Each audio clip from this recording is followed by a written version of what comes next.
Hindi ko akalaing isang simpleng pag-uuwi ko sa probinsya ang magpapabago ng buong buhay ko. Galing ako sa Maynila noon, pagod na pagod. Hindi lang sa trabaho, kundi pati na rin sa mga problemang halos araw-araw kong kinakaharap. Pakiramdam ko, kahit anong gawin ko, wala akong direksyong pinupuntahan. Kaya nang nag-alok ang lola ko na tumira muna sa kanya sa probinsya, hindi na ako nagdalawang isip. Kailangan ko ng katahimikan, kahit sandali lang. Tahimik ang lugar nila, ibang-iba sa ingay ng siyudad. Sa umaga, ang maririnig mo lang ay huni ng mga ibon at tunog ng hangin na dumadaan sa mga puno. Sa una, parang nanibago ako. Pero habang tumatagal, doon ko naramdaman yung klase ng kapayapaan na matagal ko nang hinahanap. Pero may isang bagay na napansin ko. Simula pa lang, may kakaiba na sa lugar na iyon. Tuwing gabi, napapansin kong parang masyadong tahimik ang paligid. Yung tipong wala kahit kuliglig. At may mga pagkakataon na parang may gumagalaw sa labas ng bahay kahit wala naman akong nakikita kapag sinusilip ko. Isang gabi, habang kumakain kami ng lola ko, bigla niya akong sinabihan na wag daw akong pupunta sa likod ng bundok, lalo na kapag hapon na. Hindi niya ipinaliwanag kung bakit, basta sinabi lang niya na may mga lugar daw na hindi para sa tao. Natahimik ako noon, pero hindi ko rin masyadong pinansin. Akala ko, isa lang yun sa mga paniniwala ng matatanda. Kinabukasan, nagising ako ng maaga. Hindi ko alam kung bakit, pero parang may nagtutulak sa akin na lumabas at maglakad. Tahimik pa ang buong bahay, kaya hindi ko na ginising si Lola. Lumabas ako at naglakad ng walang tiyak na pupuntahan. Habang naglalakad ako, napansin kong napapalapit na ako sa bundok na sinasabi ng lola ko. Dapat babalik na sana ako, pero may kakaibang pakiramdam akong hindi ko maipaliwanag. Parang may bumubulong sa isip ko na magpatuloy lang. Hindi naman ito literal na boses, pero parang may humihila sa akin papasok. Habang papalalim ako sa gubat, mas lalong nagiging tahimik ang paligid. Wala na akong marinig na ibon, wala ring hangin. Para bang biglang tumigil ang mundo. Doon na ako kinabahan. Naramdaman kong may mali, pero huli na para umatras agad. Napansin kong madulas ang lupa sa tinatahak ko. May mga ugat ng puno na nakausli at halos natatapakan ko. Sinubukan kong mag-ingat, pero habang naglalakad ako, mas lalo akong nawawala sa direksyon. Hindi ko na maalala kung saan ang daan pabalik. Maya-maya, may naramdaman akong kakaiba. Parang may nakatingin sa akin. Hindi ko maipaliwanag, pero malinaw sa pakiramdam ko na hindi ako nag-iisa. Mabilis akong lumingon sa likod, pero wala naman akong nakita kapag sinusilip ko. Tahimik lang ang gubat, pero hindi mawala sa isip ko yung pakiramdam na may nagmamasid. Pinilit kong kumalma at naghanap ng paraan para makabalik. Pero habang naglalakad ako, parang lalo lang akong napapalayo. Hanggang sa makarating ako sa isang bahagi ng bundok na mas matarik kaysa sa inaasahan ko. Huminto ako sandali para magpahinga. Naninginig na ang mga paa ko at medyo hinihingal na rin ako. Doon ko napansin kung gaano katahimik ang paligid. Walang kahit anong tunog. Parang ako lang ang tao sa buong lugar. Nagpasya akong bumalik na.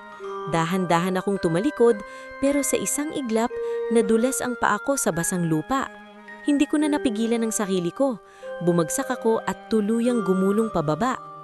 Habang nahuhulog ako sa bangin, pakiramdam ko bumagal ang lahat. Nararamdaman kong bawat tama ng katawan ko sa matitigas na bato at ugat ng puno. Gusto kong sumigaw, pero parang walang lumalabas na boses. Sa gitna ng pagbagsak ko, may nakita akong kakaiba.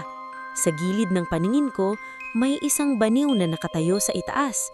Hindi ko makita ng malinaw ang muka, pero sigurado akong may tao o kung ano man yun na nakatingin sa akin. Hindi ko alam kung guni-guni lang yun dahil sa takot, pero may kakaibang pakiramdam na bumalot sa akin. Parang may presensya na hindi ko maintindihan. Tuluyang bumagsak ako sa ibaba. Ramdam ko ang matinding sakit sa buong katawan ko. Halos hindi na ako makadalaw. Unti-unting nanlalabo ang paningin ko. Pero bago tuluyang magdilim ang lahat, may huling imahe na pumasok sa isip ko. Isang lalaking nakatayo malapit sa akin. Hindi ko makita ng malinaw ang muka, pero ramdam ko ang kakaibang aura na hindi ko pa nararamdaman kahit kanino. Hindi siya mukhang ordinaryong tao. At bago ako mawalan ng malay, ang huling bagay na naalala ko ay ang pakiramdam na parang may yumuyuko sa tabi ko, na parang may nagliligtas sa akin. Nagising ako sa isang lugar na hindi ko maipaliwanag kung saan. Sa una, akala ko nasa panaginip lang ako, pero ramdam ko ang lamig ng hangin na dumadampi sa balat ko at ang kakaibang gaan ng pakiramdam ng katawan ko. Dapat ay masakit ang buong katawan ko mula sa pagkakahulog, pero sa halip, parang wala akong nararamdamang sakit. Dahan-dahan kong iminulat ang mga mata ko. Ang unang bumungad sa akin ay ang liwanag na hindi masakit sa mata, parang sikat ng araw, pero mas malambot. Nakahiga ako sa ibabaw ng damuhan, ngulit hindi ito ordinaryong damo. Para itong kumikislap sa bawat galaw ng hangin na para bang may sariling liwanag. Bigla akong napaupo at doon ko napansin ang paligid. Gubat pa rin, pero hindi katulad ng gubat na pinanggalingan ko. Ang mga puno ay matataas at tila mas buhay. Ang mga dahon ay kumikislap na parang may maliliit na ilaw sa gilid. Ang hangin ay may kakaibang amoy, malinis, presko, pero may halong hindi ko maipaliwanag. Napahawak ako sa ulo ko, pilit inaalala kung ano ang nangyari. Nahulog ako sa bangin. Sigurado ako doon, pero paano ako nakaligtas? At bakit parang wala akong sugat? Habang naguguluhan ako, may naramdaman akong presensya sa likod ko. Mabagal akong lumingon. Napatigil ako. May isang lalaking nakatayo ilang hakbang mula sa akin. Matangkad siya at kahit nakatayo lang may kakaiba na agad sa kanya. Ang suot niya ay hindi ko maipaliwanag. Hindi moderno pero hindi rin mukhang luma. Parang bahagi siya ng lugar na iyon. Ang balat niya ay halos perpekto at ang mga mata niya, iyon ang unang tumatak sa akin. Malalim, malamlam at tila may itinatagong lihim. Hindi siya nagsalita agad. Nakatingin lang siya sa akin parang sinusuri kung ayos lang ba ako. Ayos ka na ba?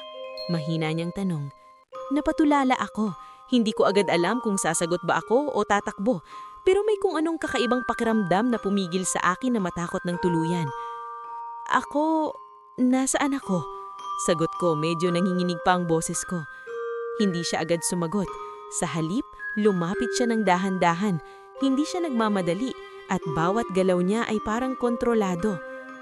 Nasa lugar ka na hindi mo dapat napuntahan, sabi niya. Mas lalo akong naguluhan. Tumayo ako kahit medyo nahihilo pa. Napansin kong wala nga akong sugat, wala ni isang galos. Imposible iyon. Nahulog ako sa bangin. Sigurado ako doon. Pero paano ako nakaligtas?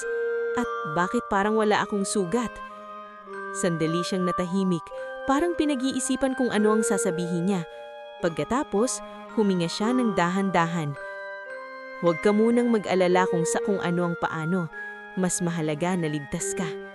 Hindi ako nakontento sa sagot niya. May kakaiba siya sa kanya. Hindi lang sa itsura kundi sa presensya niya. Parang hindi siya normal na tao. Anong lugar ito? Tanong ko, mas seryoso na ang tono ko. Hindi ito yung gubat kanina. Tumingin siya sa paligid, saka muling bumalik ang tingin sa akin. Ito ang hangganan ng aming mundo. Napakunot ang ulo ko. Anong ibig mong sabihin? Direkta niya akong tinignan. Mundo ng mga engkanto. Para akong binuhusan ng malamig na tubig, napailing agad ako. Hindi nakakatawa. Sabi ko, pilit na nungumiti. Hindi siya nungima, hindi rin siya nagbago ng ekspresyon. Hindi ako nagbibiro. Naramdaman kong bumigat ang dibdib ko. Hindi ko alam kung matatakot ba ako o tatawa. Pero habang tinitignan ko siya, mas lalo kong nararamdaman na hindi siya nagsisinungaling. Hindi totoo yan, sabi ko, pero mahina na ang boses ko. Lumapit pa siya ng kaunti pero hindi sapat para maging agresibo. Sapat lang para maramdaman ko ang presensya niya. Hindi mo kailangang maniwala agad, pero makikita mo rin. Napalingon ako sa paligid. Ngayon ko mas napansin ang mga detalye, yung mga ilaw sa dahon, yung hangin na parang may sariling galaw, at yung katahimikan na hindi nakakapanatag, kundi parang may tinatagong hiwaga. Bakit ako nandito? Tanong ko, halos pabulhong. Dahil napunta ka sa hangganan. At bihira ang tao na nakakalagpas dito at nabubuhay. Napahigpit ako sa hawak ko sa sarili ko. Hindi ko alam kung anong dapat kong maramdaman. Takot, pagkalito o pagtataga. Kung ganun, sabi ko, dahan-dahan. Bakit mo ko iniligtas? Sandali siyang natahimik. Nakatingin lang siya sa akin, parang may gustong sabihin pero pinipigil. Hindi siya agad sumagot. At doon ko naramdaman na may mas malalim pang dahilan kung bakit ako naroon at kung bakit siya ang nagligtas sa akin. Hindi ko alam kung gaano katagal kaming nakatayo roon na magkatapat. Nakatingin lang ako sa kanya. Pilit hinahanap sa mukha niya kung may bakas ba ng biro o panlihing lang. Pero habang tumatagal, mas lalo kong nararamdaman na totoo ang sinasabi niya. Hindi ko man maintindihan, pero may kung anong bumubulong sa loob ko na hindi ito isang panaginip. Halika, bigla niyang sabi, sabay talikod. Hindi agad ako gumalaw. Nag-aalinlangan pa rin ako kung susunod ba ako sa kanya o hindi. Pero nang lingunin niya ako, may kakaibang kumpiyansa sa mga mata niya na parang sinasabing wala akong dapat ikatakot. Kung gusto mong malaman kung nasan ka, kailangan mong makita, dagdag niya. Napabuntong hininga ako at dahan-dahang sumunod. Wala naman akong ibang pagpipilian. Hindi ko rin alam kung paano ako babalik sa pinanggalingan ko. Habang naglalakad kami, mas lalo kong napapansin ang paligid. Ang mga puno ay tila mas matataas kaysa sa karaniwan at ang mga ugat nito ay parang gumagalaw ng bahagya na para bang buhay ang lupa. Ang mga dahon ay hindi lang basta berde. May mga bahaging kumikislap sa bawat tama ng liwanag. May nadaanan kaming maliit na ilog pero imbes na malinaw lang ang tubig, may mga munting liwanag na dumadaloy kasama nito. Parang mga bituin na nahulog sa tubig. Napatigil ako saglit. Hindi mapigilan ng sarili na titigan niyon. Ano yan? Tanong ko, halos pabulong. Buhay, sagot niya. Lahat dito ay may sariling anyong ng buhay. Hindi ko na alam kung anong sasabihin ko. Sa mundo ko, ang tubig ay tubig lang. Pero dito, parang may ibang kahulugan ng lahat. Nagpatuloy kami sa paglalakad hanggang sa makarating kami sa isang bukas na lugar. At doon ako tuluyang napahinto. Sa harap ko, may mga nilalang na hindi ko akalaing makikita ko sa buong buhay ko. May mga maliliit na nilalang na parang tao, pero kasing liit lang ng kamay, lumilipad sa hangin na may pakpak na kumikislap. Mayroon ding mga nilalang na kahawig ng hayop, pero ang mga mata nila ay parang may malay, na tila nauunawaan ng lahat. May isang matandang anyo na nakaupo sa tabi ng puno, pero ang balat niya ay parang kahoy, at ang buhok niya ay tila bahagi ng mga dahon. Hindi ko namalayan na napahakbang ako paatras. Hindi ito totoo, sabi ko. Nanginginig ang boses. Hindi siya nagsalita agad. Nakatayo lang siya sa tabi ko. Hinahayaan kong makita ang lahat. Hindi mo kailangan tanggapin agad, sabi niya pagkatapos ng ilang sandali. Pero ito ang mundo na napasok mo. Napahawak ako sa ulo ko. Ang dami kong tanong pero hindi ko alam kung saan magsisimula. Bakit ako nandito? Tanong ko, pilit pinapakalma ang sarili ko. Hindi naman ako dapat makakita ng ganito, hindi ba? Tumingin siya sa akin, seryoso ang muka. Hindi, sagot niya. Mas lalo akong kinabahan sa sagot niya. Ang hangganan na tinatahak mo kanina ay hindi basta daan lang. Iyon ang pagitan ng mundo ng tao at ng mundo namin. At kadalasan, hindi ito napapansin ng mga tao. Pero napansin ko. Sagot ko agad, dahil nakapasok ka. Napatahimik ako. Hindi ko alam kung anong ibig sabihin nun. Maraming tao ang dumadaan doon, dagdag niya. Pero bihira ang tunay na nakakatawid at mas bihira ang nabubuhay pagkatapos. Napatingin ako sa kamay ko. Hindi pa rin ako makapaniwala na wala akong kahit anong sugat. Ibig mong sabihin, dapat patay na ako? Mahina kong tanong. Tama, diretsyong sagot. Kung hindi kita inabutan. Napahigpit ko ang hawak ko sa sarili ko. Unti-unting pumapasok sa isip ko ang bigat ng sitwasyon ko. Bakit ako? Tanong ko, halos hindi ko na marinig ang sarili kong boses. Sandali siyang natahimik. Napansin kong tila may iniisip siya na hindi niya agad masabi. Hindi pa kita masasagot ngayon, sabi niya. Napatingin ako sa kanya. may halong inis at takot. Hindi mo ako pwedeng iwanan sa ganitong sitwasyon nang wala akong alam, sabi ko. Hindi siya nagalit. Sa iba, mas lalo siyang naging kalmado. Hindi kita iiwan, pero may mga bagay na kailangan mong makita at maramdaman bago mo maintindihan ng lahat. Napabuntong hininga ako. Hindi ko alam kung dapat ba akong magtiwala sa kanya o hindi. Pero sa puntong yon, siya lang ang taning koneksyon ko sa kung ano man ang nangyayari. Habang nakatingin ako sa paligid, napansin kong ang ibang nilalang ay pasulyap-sulyap sa akin. May ilan na parang nagtataka, may ilan naman na tila nagdududa. Hindi sila sanay na may tao dito, paliwanag niya. Parang hindi rin ako sanay. Sagot ko, pilit na nangumiti kahit kinakabahan.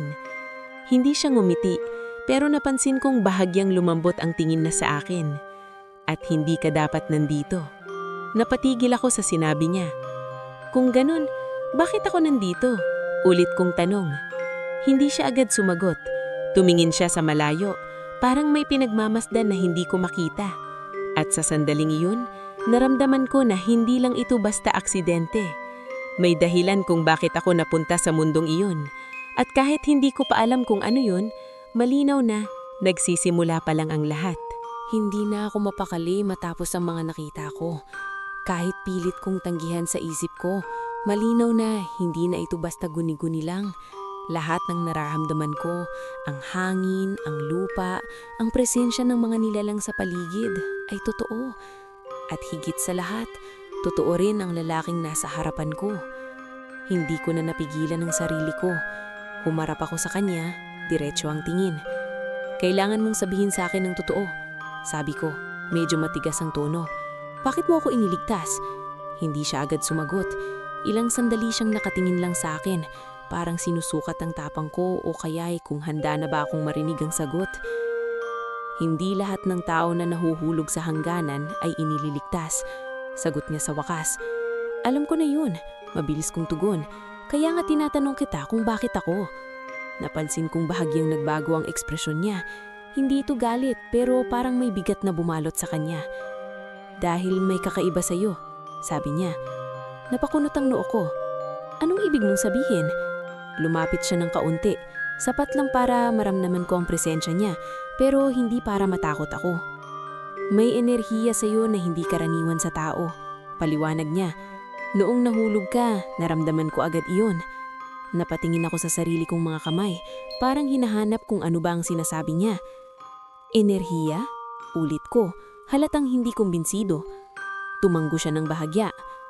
May mga tao na dumadaan sa hangganan na wala namang nangyayari. Pero ikaw, tinanggap ka ng lugar na ito. Parang may kumirot sa dibdib ko sa sinabi niya. Tinanggap? Tanong ho. Hindi ka itinulak palabas, sabi niya. Sa halip, nanatili ka. At hindi iyon nangyayari ng basta-basta. Tahimik akong napaupo sa isang malaking ugat ng puno. Ang dami ko nang naririnig, pero parang lalo lang lumalabo ang lahat. Hindi ako espesyal, sabi ko, halos pabulong. Ordinaryong tao lang ako, wala akong alam sa mga ganito. Hindi siya agad sumagot. Sa halip, tumingin siya sa malayo, parang may naaalala. May isang matandang paniniwala sa amin, tungkol sa isang tao na maaaring maglakad sa dalawang mundo. Napatingin ako sa kanya. Dalawang mundo? Tanong ko. Sa mundo ng tao at sa mundo namin, sagot niya. Hindi ko alam kung bakit pero biglang bumilis ang tibok ng puso ko.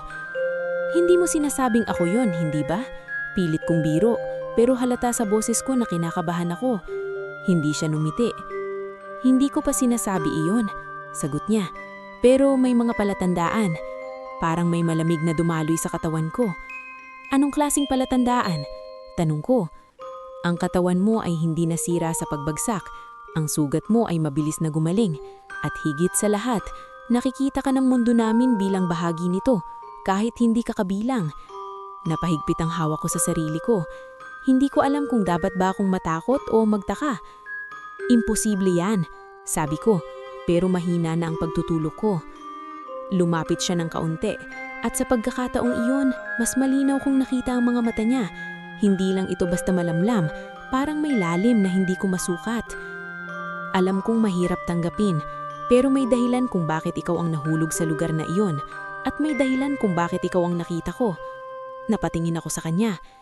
Ibig mong sabihin, hinanap mo ako? Umiling siya ng bahagya. Hindi, sagot niya. Pero nang naramdaman ko ang presensya mo, hindi ko kayang baliwalain. Tahimik akong napatingin sa lupa. Sa lahat ng naririnig ko, iyon ang pinakamatindi. Hindi niya ako iniligtas dahil sa awa. May dahilan. Kung ganun, sabi ko, dahan-dahan, delikado ba ako dito? Hindi siya nag-atubiling sumagot. Oo. Napatingin ako agad sa kanya. Hindi lahat sa amin ay katulad ko. May mga hindi tatanggap sa'yo. May mga makikita sa'yo bilang banta. Banta? Ulit ko. Dahil hindi ka dapat nandito at dahil sa kung ano ka. Napatahimik ako. Unti-unting bumibigat ang pakiramdam ko. Kung ganun, sabi ko, dapat ba akong umalis? Sandali siyang natahimik. Nakita kong parang nahihirapan siyang sumagot. Sa ngayon, hindi pa. Hindi ka pa handa. Para saan? Tanong ko agad. Hindi siya sumagot. Sa halip, tumingin siya sa paligid. Parang may naramdaman. At doon ko rin naramdaman. Parang may mga matang nakatingin sa amin mula sa malayo. Hindi ko sila makita pero ramdam ko ang presensya nila. Mas lalo akong kinakabahan. May iba pa bang nakakaalam na nandito ako? Tanong ko, mahina ang boses. Hindi siya agad sumagot, pero ang katahimikan niya ang nagbigay sa akin ng sagot. Oo. At sa sandaling iyon, tuluyan kong naunawaan na hindi lang pala akong napunta sa kakaibang mundo. Napunta ako sa isang lugar na maaaring hindi ako tanggapin at maaaring maglagay ako sa panganib. Hindi na nawala sa isip ko ang sinabi niya, na delikado ako sa mundong iyon at hindi lahat ay katulad niya. Pero sa kabila ng takot, may isa pang bagay na unti-unting umuusbong sa loob ko. Isang pakiamdam na hindi ko inaasahan at hindi ko rin agad matanggap. Sumunod pa rin ako sa kanya habang inilalayo niya ako sa bukas na lugar kung saan may ibang nilalang. Napansin kong mas pinipili niyang dumaan sa mga bahagi ng gubat na mas tahimik, mas tago. Parang ayaw niyang makita ako ng iba. Bakit parang iniiwasan mo sila? Tanong ko habang naglalakad kami. Hindi siya agad sumagot. Ilang hakbang pa ang lumipas bago siya nagsalita. Hindi pa nila naiintindihan kung bakit ka nandito, sabi niya. At hindi rin nila gustong intindihin. Natahimik ako. Ramdam ko sa tono niya na hindi biro ang sitwasyon ko. Pero sa kabila nito, hindi ko maiwasang napansin kung paano niya ako pinoprotektahan. Habang naglalakad kami, napansin kong mas nagiging komportable na ako sa presensya niya. Hindi na ako katulad kanina na puro takot at pag-aalinlangan ng nararamdaman ko. May kakaibang katahimikan kapag kasama ko siya, kahit nasa gitna kami ng isang mundong hindi ko maintindihan. Maaari kitang tanungin? Sabi ko, binasag ang katahimikan. Tumingin siya sa akin, bahagyang tumanggo. Bakit mo ako tinutulungan kahit alam mong delikado? Diretso kong tanong. Huminto siya sa paglalakad. Napahinto rin ako sa tabi niya. Ilang segundo siyang hindi nagsalita. Parang pinag-iisipan niya kung ano ang isasagot. Hindi ko rin alam. Sabi niya sa wakas, mahina pero malinaw. Sa unang pagkakataon na naramdaman ko ang presensya mo, parang may humila sa akin. Napatingin ako sa kanya, hindi inaasahan ang sagot niya. Hindi iyon utos, dagdag niya. Hindi rin obligasyon, pero hindi ko kayang pabayaan. Biglang bumilis ang tibok ng puso ko. Hindi ko alam kung bakit, pero iba ang epekto ng mga salita niya sa akin. Hindi naman ako kilala, sabi ko, pilit pinapakalma ang sarili ko. Hindi nga, sagot niya. Pero pakiramdam ko, matagal ko na kitang kilala. Parang may kung anong sumikip sa dibdib ko sa sinabi niya. Hindi ko maintindihan kung bakit ganun ang nararamdaman ko, pero hindi ko na rin pinigilan. Nagpatuloy kami sa paglalakad hanggang sa makarating kami sa isang maliit na lugar na napapalibutan ng mga puno. May isang malinaw na bahagi sa gitna, parang isang pahingahan. May maliit na anyo ng ilog sa gilid at ang hangin ay mas malamig at tahimik. Dito ka muna, sabi niya. Umupo ako sa damuhan at siya naman ay tumayo sa malapit parang nagbabantay. Tahimik kaming dalawa sa loob ng ilang sandali. Pero hindi iyon yung klase ng katahimikan na awkward. Sa halip, parang may kung anong koneksyon na unti-unting nabubuo sa pagitan namin. Anong pangalan mo? Tanong ko biglang naalalang hindi ko pa pala alam. Tumingin siya sa akin, bahagyang nagulat, tapos sumagot. Aurelion. Hindi ko mapigilang ulitin hiyon sa isip ko. Ibang tunog, pero bagay sa kanya. Ako si... Saglit ako nag-atubili, pero sinabi ko rin ang pangalan ko. Tumanggo siya, parang inaalala iyon. Mahirap bang manatili dito? Tanong ko pagkatapos ng ilang sandali. Para sa tao, oo, sagot niya. Pero mukhang iba ka. Napangiti ako ng bahagya. Hindi ko alam kung matutuwa ba ako doon o matatakot. Hindi siya ngumiti, pero napansin kong lumambot ang mga mata niya. Hindi mo kailangang matakot habang kasama mo ako. Hindi ko inaasahan ang mga salita niya. Simple lang, pero may bigat. At sa sandaling iyon, hindi ko napigilang maramdaman ang kakaibang init sa dibdib ko. Lumipas ang ilang sandali na magkasama lang kami. Nagkwento siya tungkol sa ilang bahagi ng kanilang mundo. Hindi lahat, pero sapat para mas maintindihan ko kung nasaan ako. At habang nakikinig ako, mas lalo kong nakikita na hindi siya katulad ng iniisip kong engkanto noon. Hindi siya nakakatakot, hindi siya malamig. Sa halip, parang tao din siya. May sariling pag-iisip, damdamin at pag-aalinlangan. Hindi ka katulad ng iniisip ko, sabi ko. Hindi ko namalaya na nasabi ko ng malakas. Tumingin siya sa akin. Anong ibig mong sabihin? Tanong niya. Akala ko, napatawa ko ng mahina, lahat ng engkanto ay malamig at walang pakialam sa tao. Tahimik siyang tumingin sa akin, tapos bahagyang umiling. Marami sa amin ay ganoon, pero hindi lahat. Napangiti ako. Buti na lang. Sandali siyang natahimik, tapos tumingin sa malayo. Pero napansin kong parang may iniisip siya. At ikaw naman, tanong niya bigla. Hindi ka ba natatakot sa akin? Napaisip ako sandali. Kung tatanungin ako kanina, oo ang sagot ko. Pero ngayon, hindi. Sagot ko dahan-dahan. Hindi ko alam kung bakit, pero hindi. Hindi siya agad sumagot. Pero sa unang pagkakataon, nakita kong may bahagyang pagbabago sa ekspresyon niya. Parang gulat o baka kasiyahan. At sa sandaling iyon, kahit nasa isang mundong hindi ko maintindihan, naramdaman ko ang isang bagay na malinaw. Unti-unti akong humuhulog at ang mas nakakatakot, parang hindi lang ako ang may nararamdaman. Hindi nagtagal ang katahimikan na iyon. Sa kabila ng payapang sandali namin, may kung anong nagbago sa hangin. Hindi ko agad mapaliwanag pero parang biglang bumigat ang paligid. Yung dating malamig at mahinahong hangin, naging mas siksik, mas mabigat sa pakiramdam. Napatingin ako kay Aurelion. Hindi siya gumagalaw, pero napansin kong naging mas matalim ang tingin niya sa paligid. Parang may hinahanap o pinakikinggan na hindi ko marinig. Anong nangyayari? Tanong ko, hindi maitago ang kaba sa boses ko. Hindi siya agad sumagot.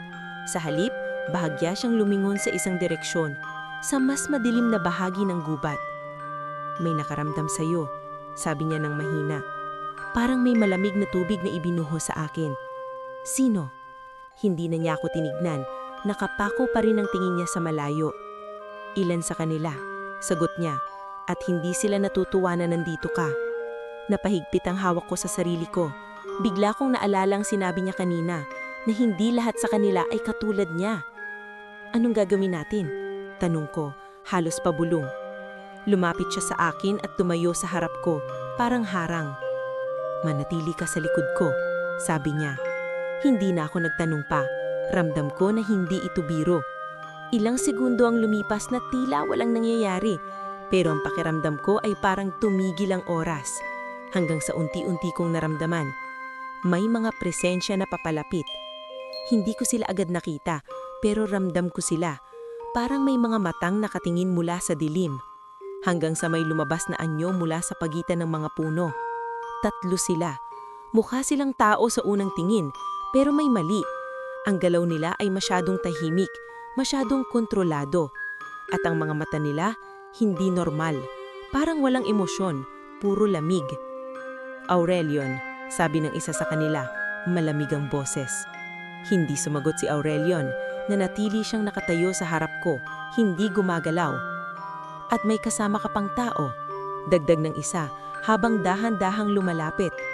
Hindi ko mapigilang umatras, pero agad akong pinigilan ni Aurelion sa pamamagitan ng bahagyang pag-angat ng kamay niya.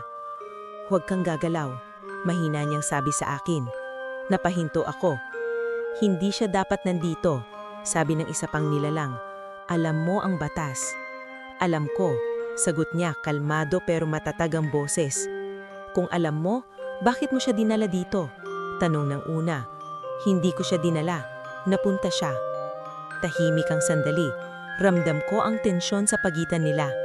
Kung ganon, sabi ng isa, mas malong hindi dapat manatili siya. Bigla akong kinabahan ng husto. Anong ibig mong sabihin? Hindi ko napigilang tanong, halos nanginginig ang boses ko. Hindi sila sumagot sa akin. Sa halip, nakatingin lang sila kay Aurelion. Alam mo ang dapat gawin, sabi ng isa. Hindi kumilos si Aurelion. Hindi, sagot niya. Nagbago ang hangin, parang mas lumamig. Hindi ka pwedeng sumuway, sabi ng isa mas mabigat ang tono. Hindi para sa isang tao. Hindi siya basta tao, sagot ni Aurelion. Napatigil ang lahat. At ako, mas lalo akong naguluhan. Anong ibig mong sabihin? Tanong ng isa, bahagyang nagbago ang ekspresyon. Hindi sumagot si Aurelion agad, pero naramdaman kong mas lalo siyang naging matatag sa harap ko. Hindi niyo yan pwedeng galawin, sabi niya. Hindi mo siya mapoprotektahan ng sa lahat ng oras, at kapag nalaman ng iba ang tungkol sa kanya, mas lalong lalala ito. Hindi ko na maintindihan ang nangyayari, pero ramdam ko na ako ang pinag-uusapan nila. At kung hindi ko siya papabayaan? Tanong ni Aurelion. Ngayon ay mas matindi na ang boses niya.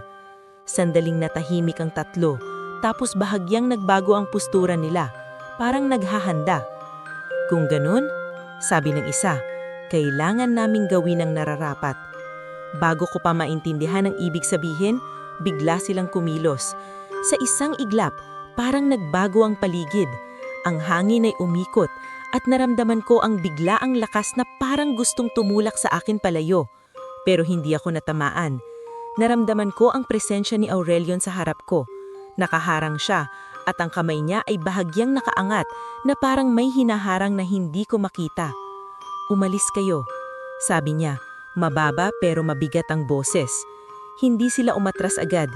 Hindi mo ito makakayang pigilan mag-isa, sabi ng isa.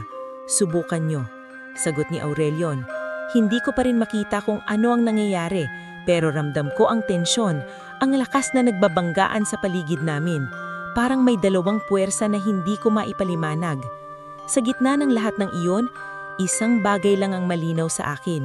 Pinoprotektahan niya ako, kahit laban sa sarili niyang kaiuri. Unti-unting umatras ang tatlong nilalang, pero hindi nawala ang malamig nilang tingin sa akin.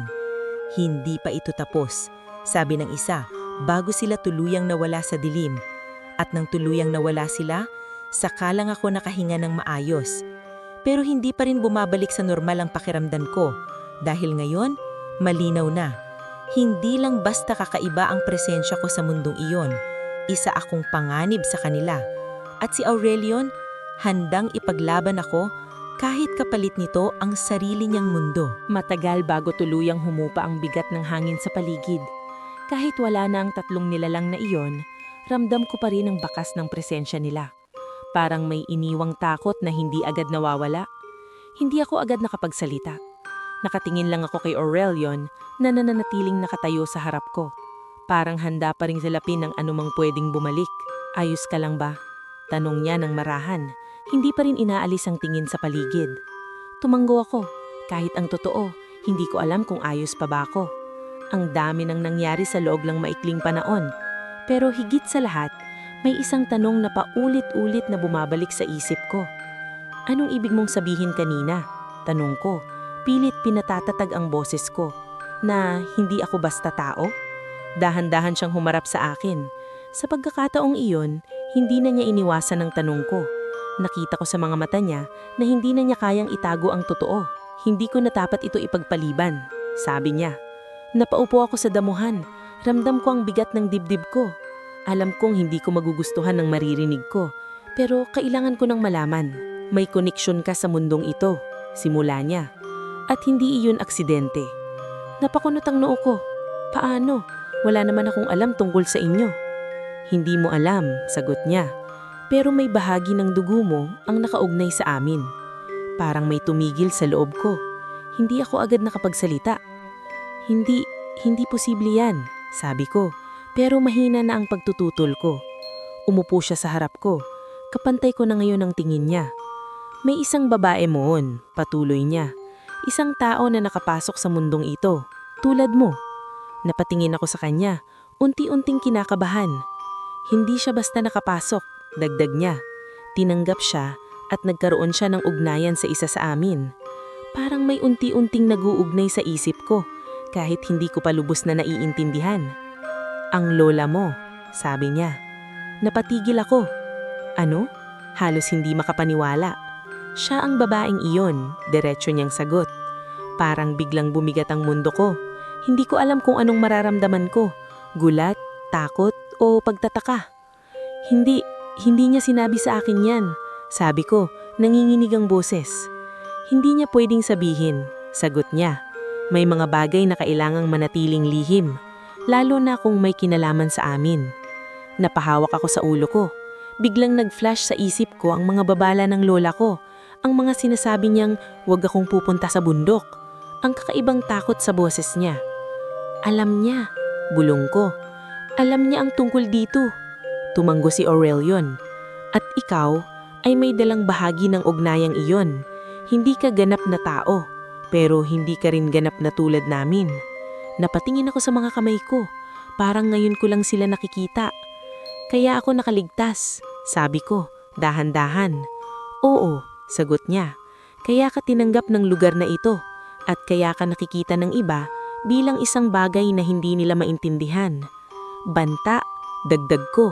Naalala ang sinabi ng mga nilalang kanina.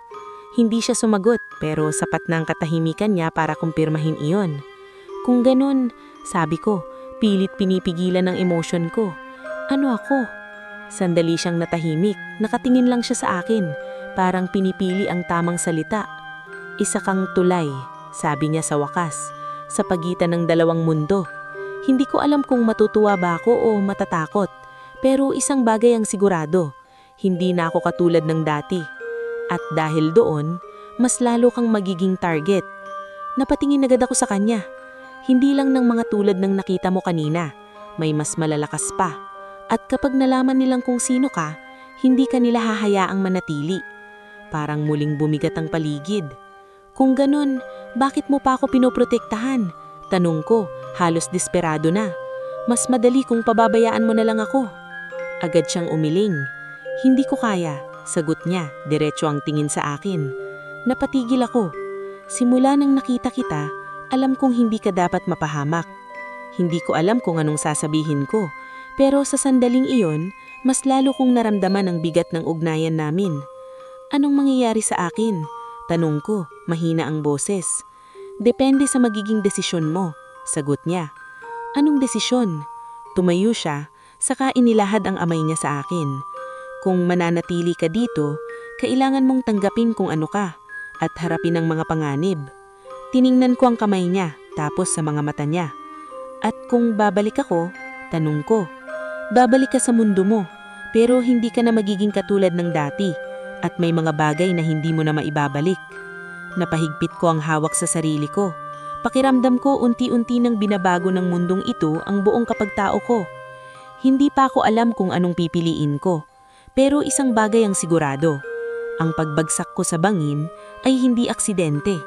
Ito ay simula ng isang katotohanan na matagal nang nakatago sa buhay ko. At ngayon, hindi ko na ito pwedeng takasan. Hindi ko alam kung gaano katagal akong nanatiling nakatingin sa kamay ni Aurelion. Parang sa simpleng pag-abot niya ng kamay, nakataya na ang lahat. Hindi lang ang desisyon kung mananatili ba ako o babalik, kundi kung sino na ako pagkatapos nito. Unti-unti kong ibinaba ang tingin ko. Hindi ko pa kayang hawakan ng kamay niya. Hindi dahil ayaw ko, kundi dahil alam kong kapag ginawa ko iyon, mas lalo akong mahihirapang umalis. Kailangan ko bang magdesisyon ngayon? Tanong ko. Mahina ang boses. Hindi siya agad sumagot. Ilang sandali siyang nakatingin lang sa akin. Tapos dahan-dahang ibinaba ang kamay niya. Hindi ko gustong pilitin ka, sabi niya. Pero hindi na tayo pwedeng manatili dito ng matagal. Napatingin ako sa paligid. Tahimik pa rin pero iba na ang pakiramdam. Hindi na ito katulad kanina na may halong hiwaga. Ngayon, ramdam ko na ang panganib. Mas lalo ka nang mapapansin, dagdag niya. At sa susunod, baka hindi na ako ang unang makakarating. Napahigpit ang hawak ko sa sarili ko. Alam kong tama siya. Hindi na ito ligtas para sa akin. Kung aalis ako, sabi ko, dahan-dahan. Makakabalik pa ba ako? Napansin kong bahagyang nagbago ang ekspresyon niya. Parang nahirapan siyang sagutin ng tanong. Hindi ko masasabi, sagot niya sa wakas. Ang pagpasok mo dito ay hindi sinasadya. At ang pagbabalik, maaring hindi na mangyari ulit. Parang may kumirot sa dibdib ko. Ibig sabihin, kapag umalis ako, maaring iyon na ang huli. Napayuko ako. Pilit inaayos ang mga iniisip ko. Gusto kong manatili. Hindi ko man lubos maintindihan ang mundong ito pero may kung anong humihila sa akin para hindi ito iwan. At higit sa lahat, siya. Hindi ko inaasahan na sa gitna ng lahat ng ito, may mararamdaman akong ganito. Pero hindi ko na rin kayang itanggi. Kung mananatili ako, tanong ko, pilit pinipigilan ng emosyon ko. Ano ang mangyayari sa akin? Lumapit siya ng kaunti, pero hindi sapat para maging malapit ng sobra. Kailangan mong matutong mabuhay dito, sagot niya. Hindi ka na pwedeng basta magtago lang at mas lalo kang mapapansin. At ikaw? Tanong ko agad. Mananagili ka sa tabi ko? Hindi siya agad sumagot. At sa katahimikan na iyon, mas lalo akong kinabahan. Gusto ko, sabi niya sa wakas. Pero hindi ko kontrolado ang lahat. Napatingin ako sa kanya. Ibig mong sabihin, maaring paghiwanayin tayo? Hindi niya tinanggihan, at iyon ang pinakamasakit. Tahimik akong napahinga ng malalim. Ang bigat ng sitwasyon. Sa isang banda, gusto kong manatili. Sa kabilang banda, alam kong hindi iyon magiging madali.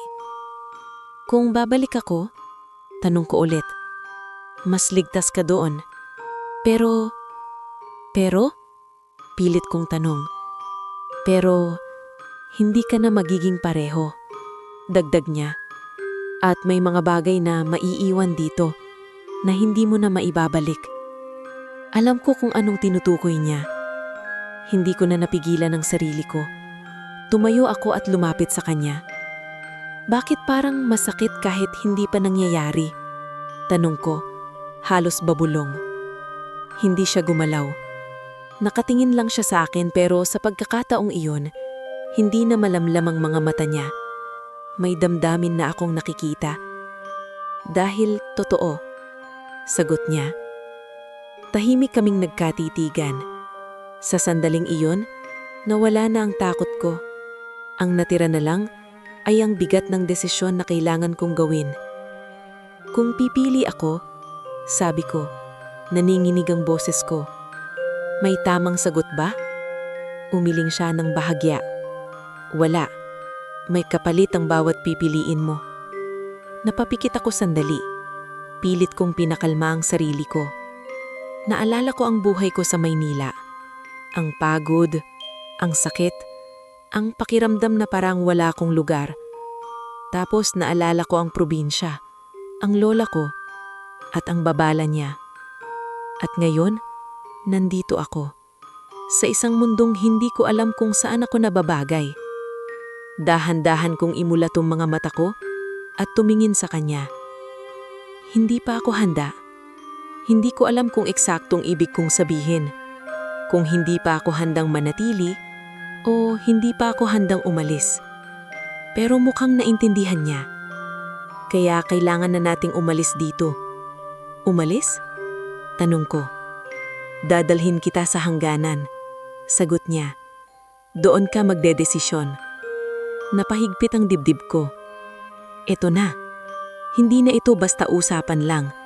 Malapit na akong pumili. Tahimik akong tumanggi. At sa pagkakataong iyon, hindi na ako nag-atubiling hawakan ng kamay niya. Mainit ang palad niya pero may kakaibang enerhiya na dumaloy sa akin. Hindi ito nakakatakot. Sa halip, parang may kung anong bahagi ako na kumalma. Habang magkasama kaming lumalakad palayo sa lugar na iyon, ramdam ko ang bawat hakbang.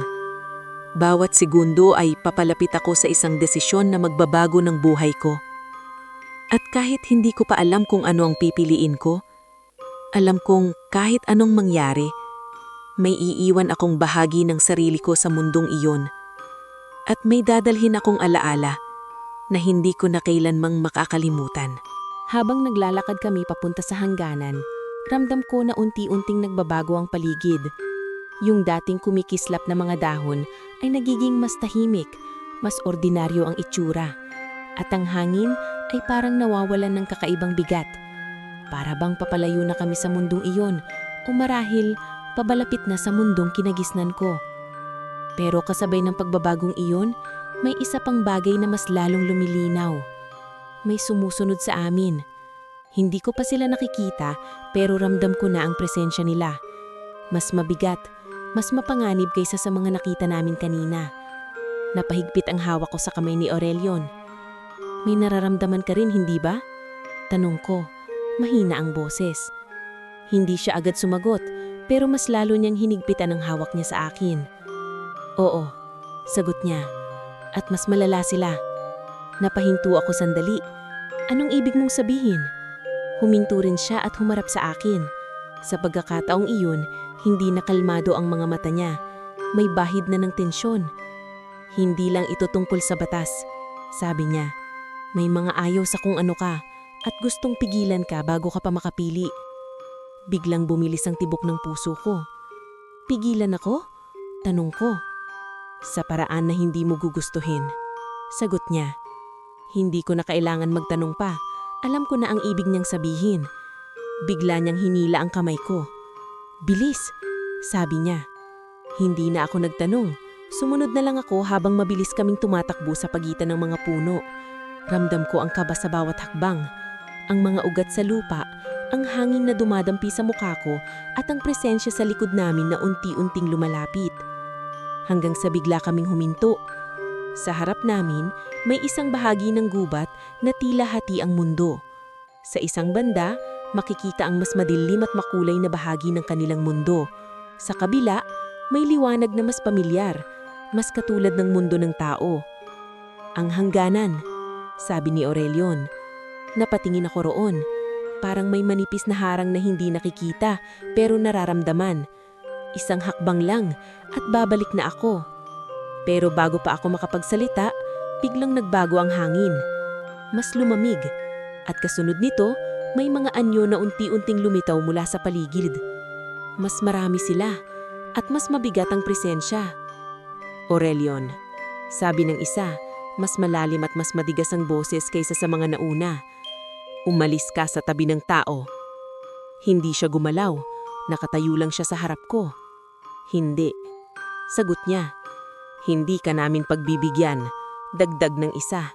Lumabag ka na sa batas. Kung ganon, ako ang haharap sa inyo. Sagot niya.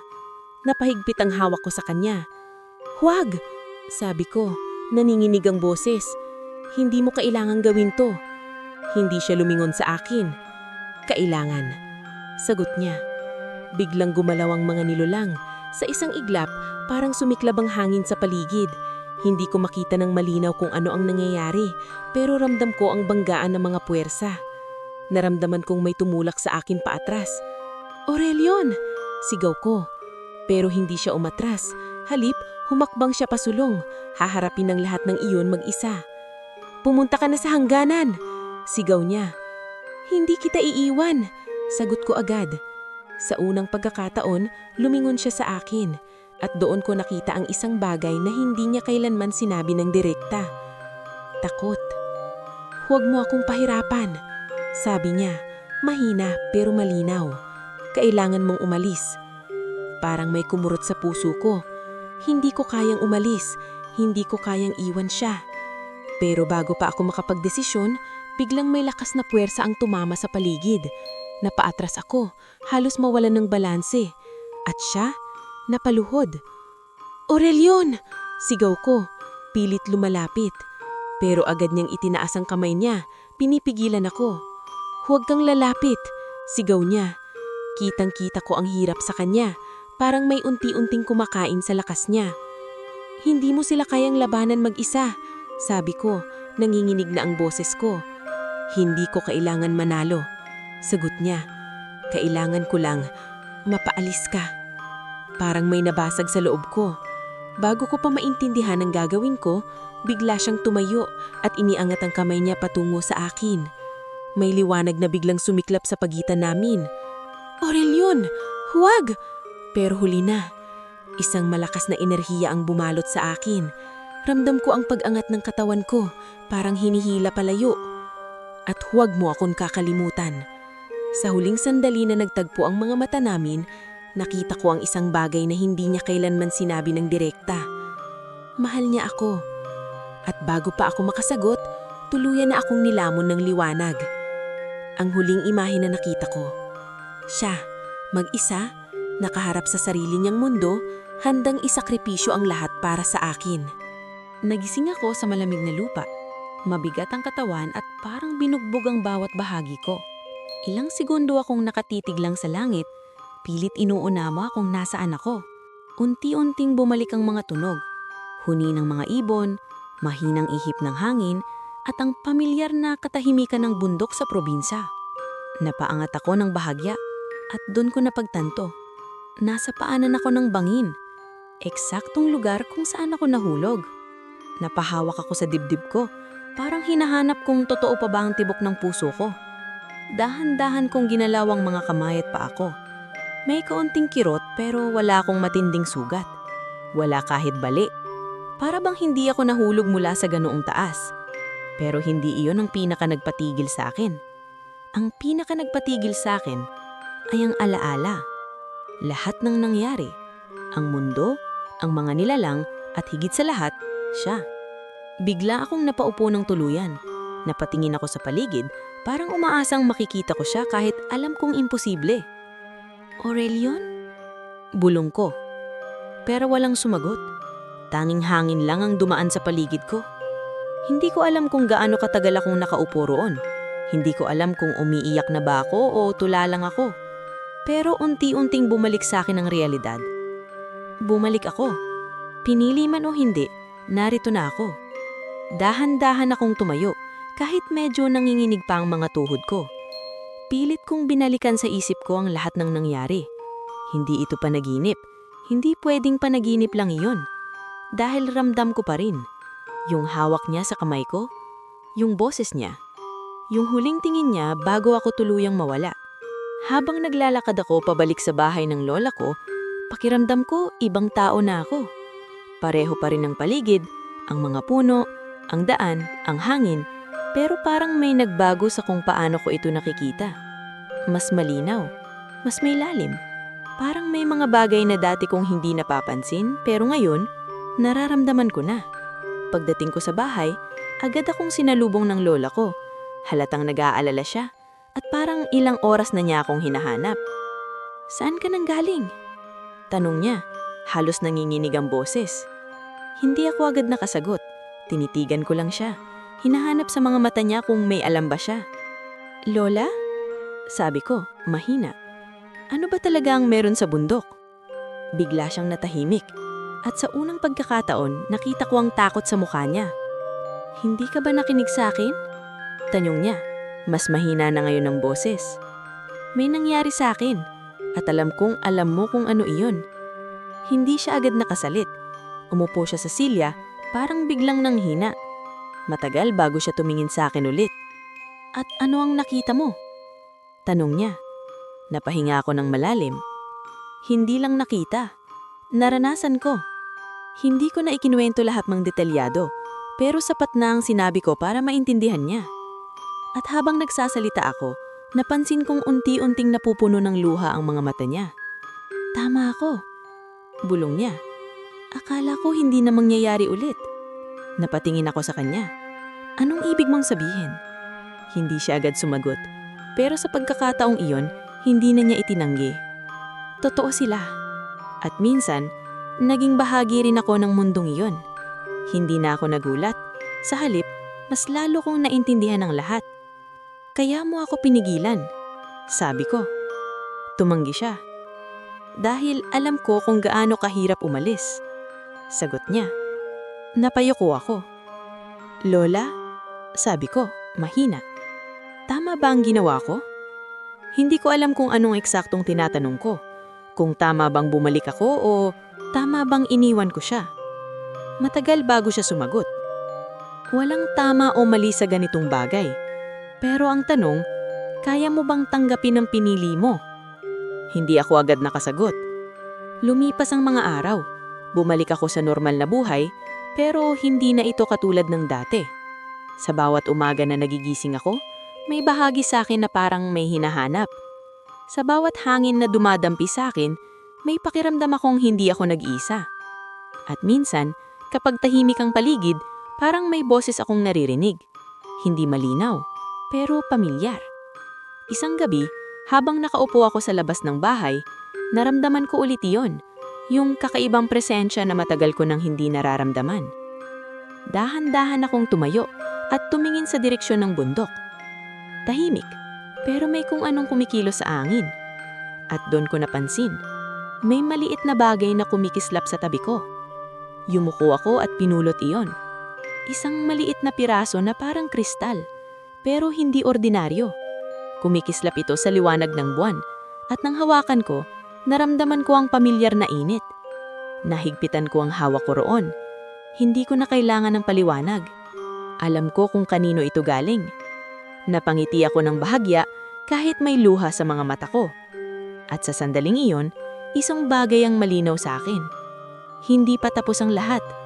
Maaaring naghiwalay ang mundo namin, pero may ugnayan na hindi kayang putulin ng kahit anong hangganan. At sa bawat pintig ng puso ko, dala ko ang alaala ng isang prinsipe ng mga engkanto na minsang iniligtas ako at nagbago ang buong pagkatao ko magpakailanman.